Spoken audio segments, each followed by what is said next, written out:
Asia के दौरे पर गए सर्वदलीय प्रतिनिधि मंडल के सदस्य और कांग्रेस के वरिष्ठ नेता और पूर्व केंद्रीय मंत्री सलमान खुर्शीद ने शुक्रवार को अनुच्छेद 370 को निरस्त करने के लिए बीजेपी के नेतृत्व वाली सरकार की प्रशंसा की। उन्होंने जम्मू कश्मीर के पहलगाम में पाकिस्तान प्रायोजित आतंकवादी हमले के बाद ऑपरेशन सिंदूर के तहत भारत की मजबूत सैन्य प्रतिक्रिया की भी सराहना की। खुर्शीद ने भारत की लंबे समय से चली आ रही मांग की भी पुष्टि की कि पाकिस्तान के कब्जे वाले कश्मीर पीओके को भारत को वापस किया जाना चाहिए। बता दें कि सलमान खुर्शीद ने कहा कि कश्मीर में लंबे समय से एक बड़ी समस्या थी। इसका बहुत कुछ सरकार की सोच और अनुच्छेद 370 में परिलक्षित होता था, जिससे किसी तरह ये धारणा बनती थी कि ये देश के बाकी हिस्सों से अलग है। लेकिन अनुच्छेद 370 को निरस्त कर दिया गया और इसे आखिरकार खत्म कर दिया गया, क्योंकि बहुत समय बीत चुका है। इसके बाद चुनाव हुए और जम्मू कश्मीर में चुनाव में 65% भागीदारी देखी गई। उन्होंने कहा कि किसी को भी अपने देश का हिस्सा छोड़ने के लिए नहीं कहा जा सकता। मीडिया से बात करते हुए खुर्शीद ने कहा कि भारत की स्थिति स्पष्ट है।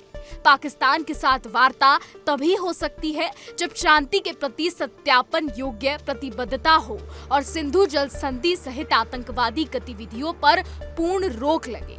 उन्होंने कहा, भारत की संसद का एक सर्वसम्मत प्रस्ताव लंबे समय से चला आ रहा है, जिसमें कहा गया है कि पाकिस्तान के कब्जे वाले कश्मीर को फिर से खाली किया जाना चाहिए और भारत को वापस दिया जाना चाहिए।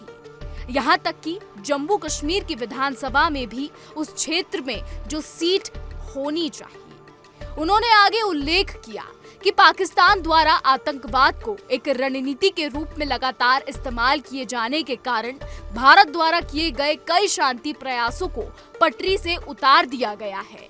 खुर्शीद ने कहा, दूसरा ये है कि सरकार ने इसे दोहराया है, क्योंकि आप जानते हैं अक्सर सवाल पूछे जाते हैं कि क्या आप बात करेंगे, क्या आप बात नहीं करेंगे आदि। हमने अपनी पीड़ा व्यक्त की है कि बातचीत के बार बार किए गए प्रयासों को पाकिस्तान ने एक के बाद एक हमले और पिछले कुछ वर्षों में हुए कई हमलों से धोखा दिया है। खुर्शीद ने पहलगाम हमले के बाद भारत के जवाबी हमलों का बचाव किया और इसे पाकिस्तान और पीओके में आतंकी ठिकानों के खिलाफ जरूरी कार्रवाई बताया। उन्होंने कहा, इसीलिए ये स्पष्ट हो गया है कि अब हम कई कदम उठा रहे हैं। हमने जो कदम उठाए हैं उन्हें पाकिस्तान और पाकिस्तान के कब्जे वाले कश्मीर में आतंकी ठिकानों को खत्म करने की कोशिश के तौर पर लिया जाना चाहिए और फिर बिना किसी और बात के जवाबी कार्रवाई हुई तो हमने जवाब दिया।